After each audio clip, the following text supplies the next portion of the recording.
This is the 8th annual summer school. They called the Quarry Summer Do, a name coined by Barry Brickle.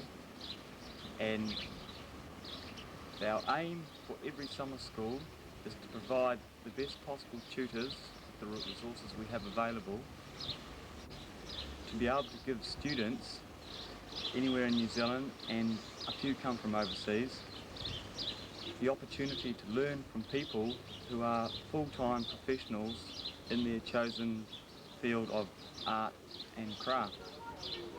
The aim for the students is to be immersed totally in their art and craft, whatever they've chosen to do, and to get to a point where they have so much immersion in it that they spend the rest of the year thinking about it and acting it out, working it out, and doing what they learn in 9 days.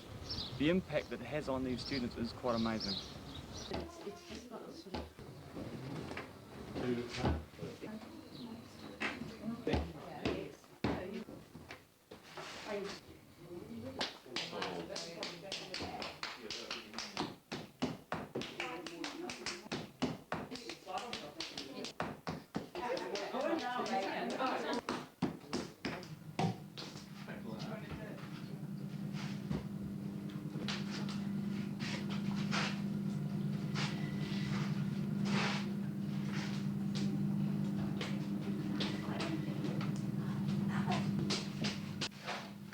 It's a real design thing for people.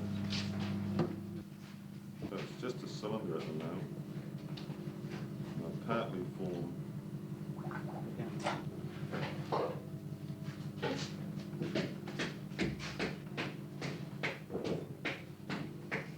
Now the access problem. My hand down in there. So you start bellying it now. And it's sort of keeping it taller and fatter than it's going to be, because if you go out and make the belly down there, form the gallery, but leaving it wide enough so it can still get the hand in, because it's going to go back in there. A large teapot is not much larger than a small teapot now. It's a very strange thing to say. But it's that volume thing. It's like if you have a teapot that's half an inch across bigger than its mate, it's half an inch around the outside. So it's at virtually twice the volume. So now I've done that part. Just squeeze in slightly and upwards at the same time. Because you're compressing it in, that clay kind of gets thicker because it's going around in a smaller circle. So what's happened is you've transferred the weight of the clay from where you can't get down and work much anymore up to where you can get at it with your fingers. You don't want a really itty-bitty little hole up there because it's very hard to pour the tea in there.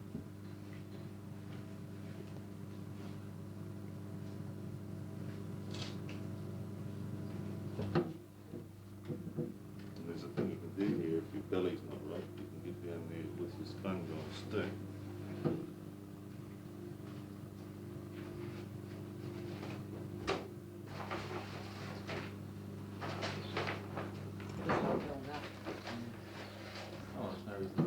And the base, not too refined and small because it's unstable.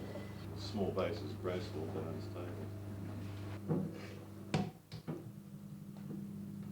Yeah.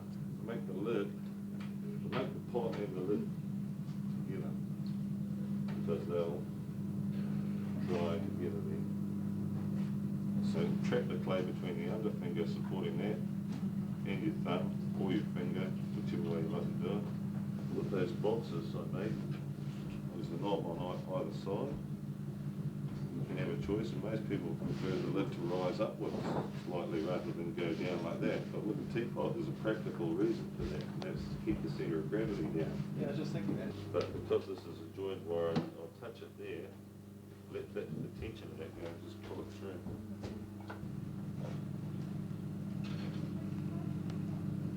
So it's a formula, or a sort of a different language. Form is a language of symbols, I suppose. It's certainly not English or Japanese or anything else.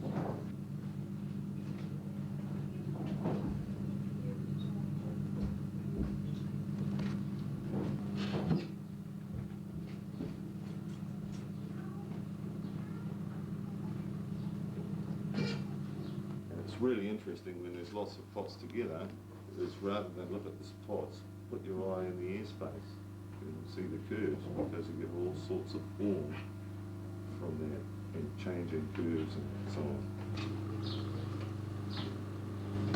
There's been a phantom teapot maker around the quarry here because people have decided that potters, male potters made teapots that resemble themselves. Yeah. So there was a contingent of women that went down to the shop to have a look at all the teapots. So what do they think about the double spouted teapot? Yeah, that was a bit of a worry.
What I'm doing is this particular fiber is a dyed milkweed fiber. It's the silk which you derive from the pod of the milkweed plant. So, for example, for this paper, I had a plain wooden pulp base, and I added milkweed for texture and for a yellow color. Some fibers you can beat up to 50 or 60 hours, depending on how fine and lovely you want your paper to come out. It's also very satisfying.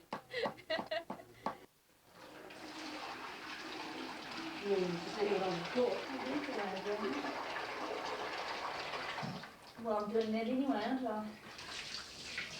We won't have put too much water in there because it's a smaller. We've just been making in there is made of this fine bamboo, a short bamboo, a grassy bamboo, and carex.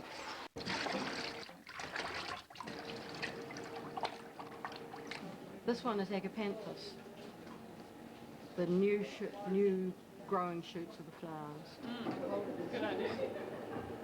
I did really like that.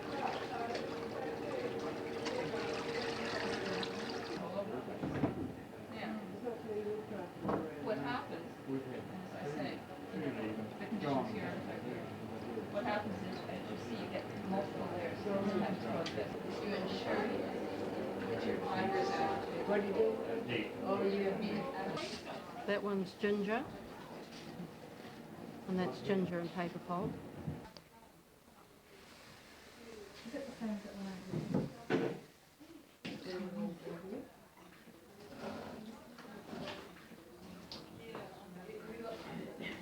Disaster. Well, it has before. This one is a mixture of flax and an iris. That's all the pulp we've got left now. Can I have another dip into the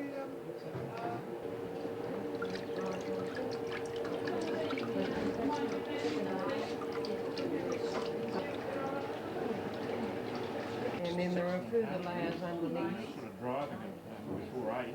Further layers of Going to paper. bars every day. Is it turquoise? Last time we had it very long. If you left it shorter and thicker this time. Spread it? Yeah, and let it spread instead Oh, of being you halfway mean- there. Right, okay, so we have them close Yeah. together and tapered. Where's Hugh? Oh, he's there. Oh, it's not Hugh. Actually, do it this way. Got two. I think these look nice that one over there, don't they? And there's quite a nice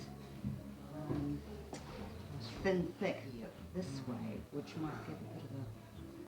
When you sort of half tie swung it, you know, turned it in a half circle, that's when it really went.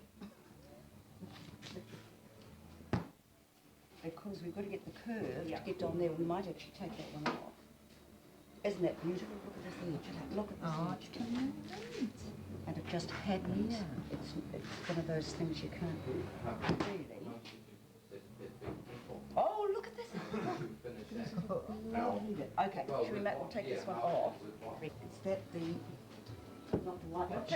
Vinegar is a flocculant, not a deflocculant, isn't it? Does the opposite of sodium silicate.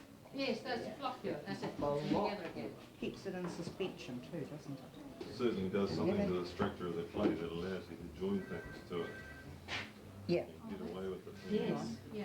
It's funny because if you get clay from the side of the road, and it used to be very plastic. You're coming down, you're overlapping on the top? I don't know. I haven't done this There's a before, sort of so a it's thing going that to was be a journey of discovery here. alongside me coming along. You need a support. Let me hold. Now oh, I shouldn't have torn that little bit off. Never mind. Great. Just do it. We'll have a little patch. Ease it. Patch it now. Too many fingers. Okay. So I imagine this rim is quite. Can you hold that? No, isn't that beautiful? Look at this edge. Look at this edge. And it just happens.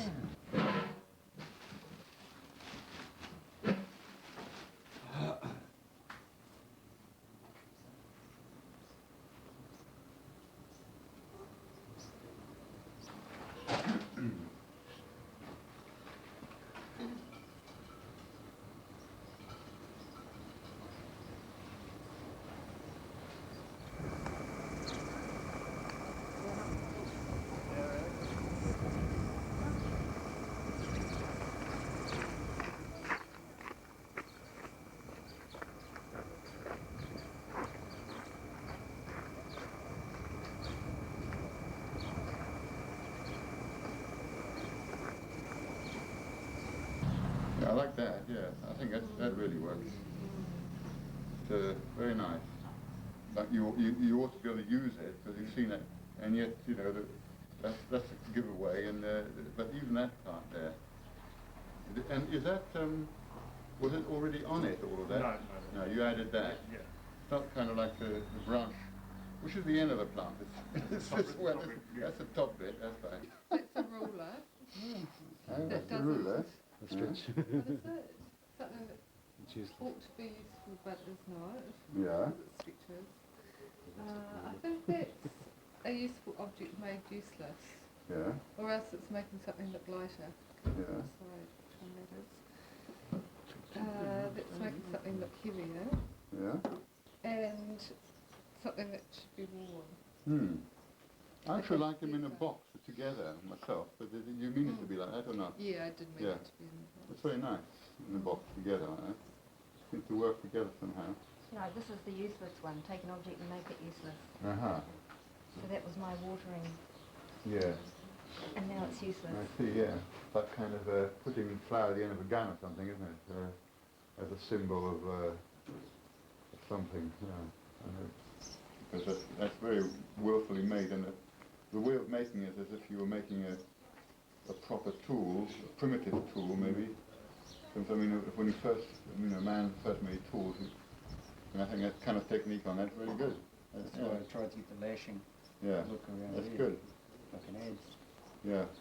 I think the lashing, I mean, you're good at lashing, aren't you? I mean, you've lashed that. Yeah. Why don't you do a better lashing, because you can do it? Why don't you make it sort of really smart bit of lashing? Looks a bit sort of rough compared to what you can do. I didn't want to get too flashy. Oh, I see, you did on purpose. Anybody else agree with that, or disagree? Well, I don't know. I'm not quite sure whether it's meant to be formal or informal. I think this little edge here of the glass, somehow, if you could have waxed it, or done something to it, it just takes away from illusion slightly for me. Does anybody else agree about that? You know, it's sort of like, it makes you know it's glass, and the whole thing is about not being glass in a way. Try wearing it.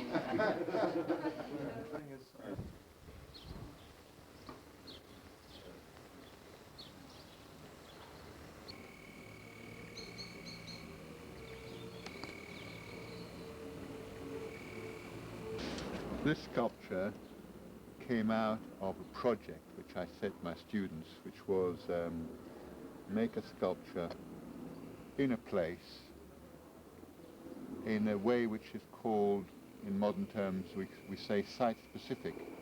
And that means it can't really fit as well anywhere else as it is where it's going to be. So she chose, first of all, the site, in other words, between these two trees. And then she thought about it, and she tried to make a sculpture which was unique to this corner. And I think she succeeded. It's really a magical place, in any case, without putting any sculpture there. But what she's put in fits beautifully and creates a new, more magic, and creates a new magic out of the environment.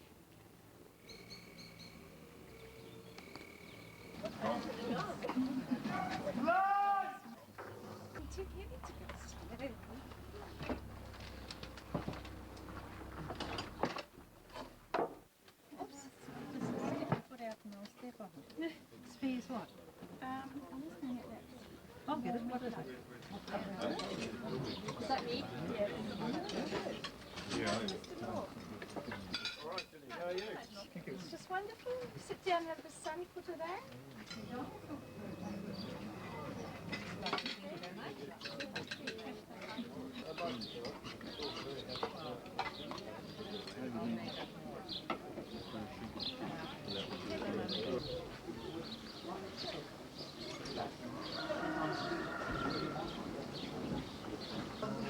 I really feel like I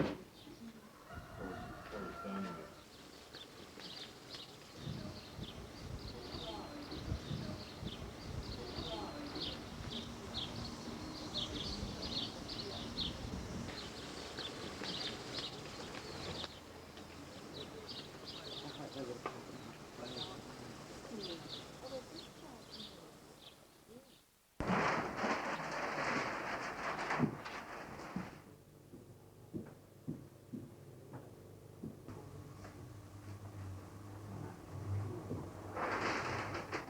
That might be good.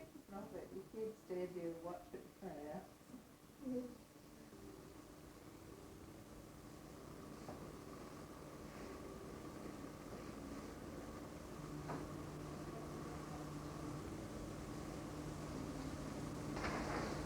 Okay, change, and we will do 2-minute ones later.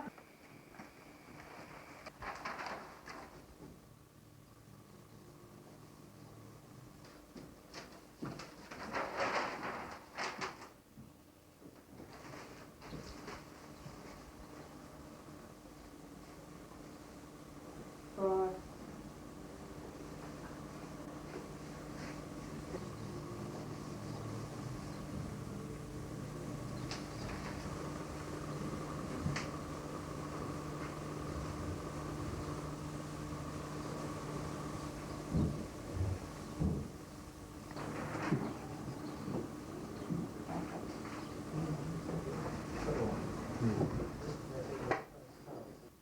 Okay, change.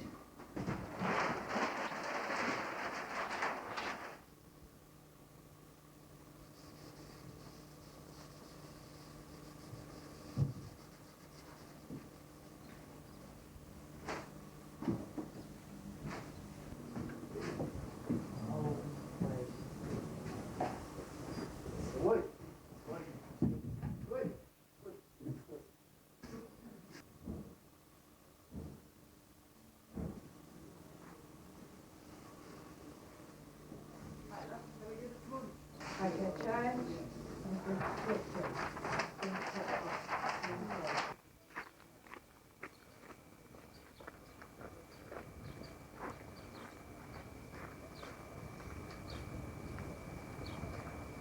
This is the Northland Craft Trust new accommodation building that we're now in the process of building, and it's going to be built out of rammed earth, and adobes, and a lot of good people here have come to learn to build and having a good time enjoying earth building.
Yeah, you could use it for a long dock. Since you can't dig into the ground.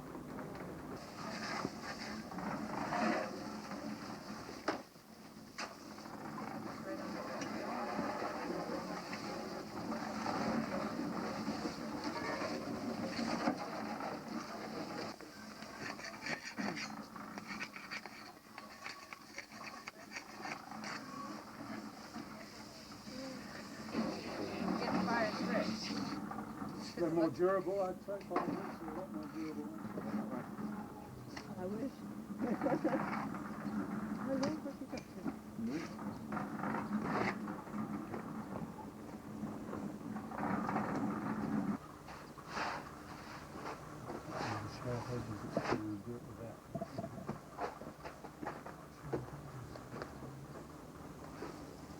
Done. And you've got just a gentle fall away from the building, which is good.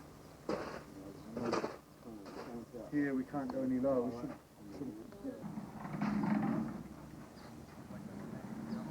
It takes 10 years to learn to paint.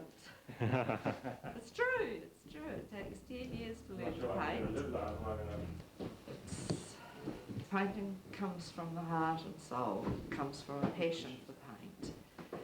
You can teach anybody to draw, but you can't teach anybody to paint.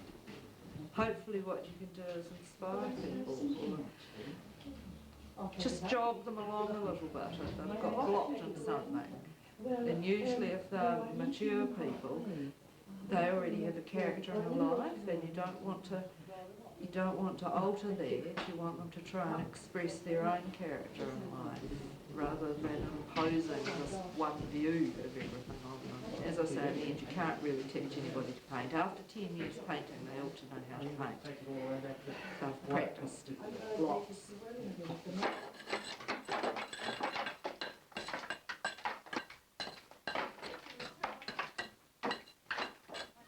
What about the car? Got to come off.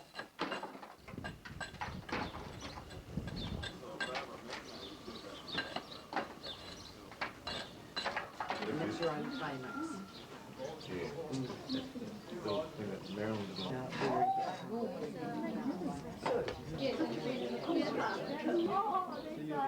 At this stage it doesn't look like anything.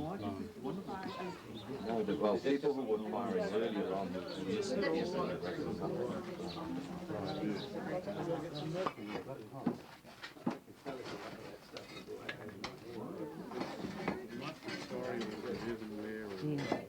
Lovely sort of khaki.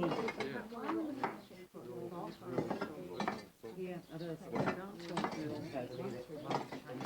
Oh yes.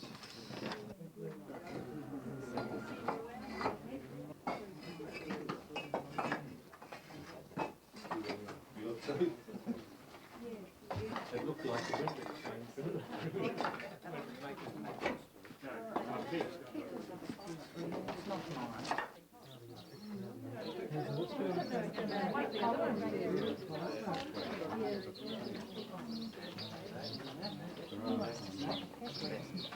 Have a look at it.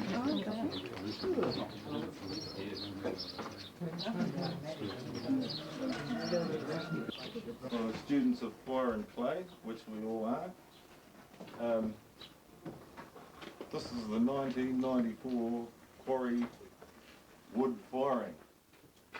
Wood fired kiln, stoneware chamber, salt chamber. I don't know what else to say. People might have things they want to talk about. Otherwise we can just bring them out. Get them out.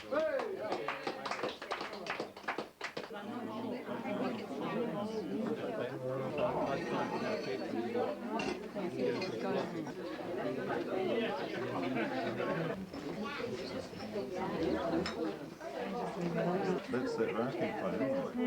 It's so lovely,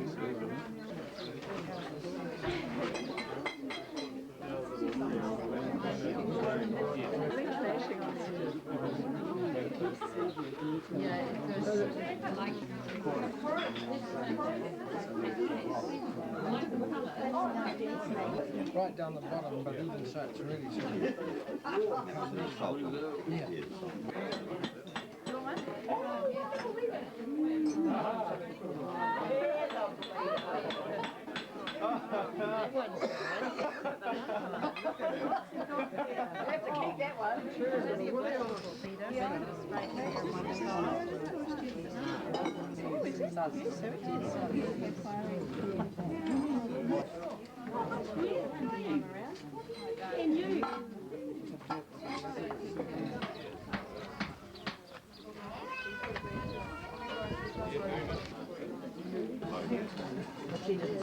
You want to open these tables here?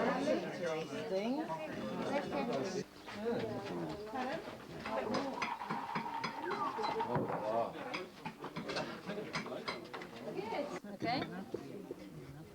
Just brush it off. That's all. Stand from there if you want to see.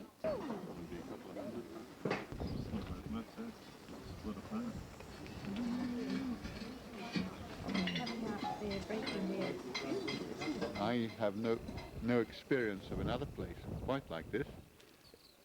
At the end of a small town, surrounded by nature in a kind of enclosed space, and with all these different crafts going on, that combination of everything put together is very stimulating, even for me as a sculptor, to be in contact with potters. I've never had that experience before, and I think it's a wonderful situation. I think the people who've made themselves most comfortable here are the potters. The place seems to be, they've got building after building. Sculptors, it seems to be more of a temporary situation, but what is wonderful for sculpture here is the environment. And I'm talking about the environment, I mean the materials, the natural materials around the place. Corners of nature everywhere, a variety of rock formations, trees, and situations like that where you can think about the placement of sculpture as well as making it. And I think that's a very exciting possibility for developing sculptural thinking.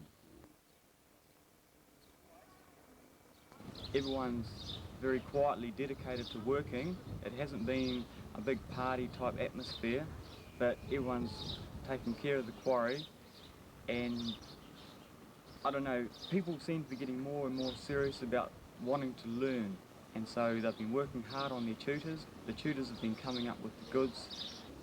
The students are just rapt that they can rub shoulders with these people for 9 days. And so the atmosphere which this summer school's created has been superb, I think, and everyone's extremely happy because of it.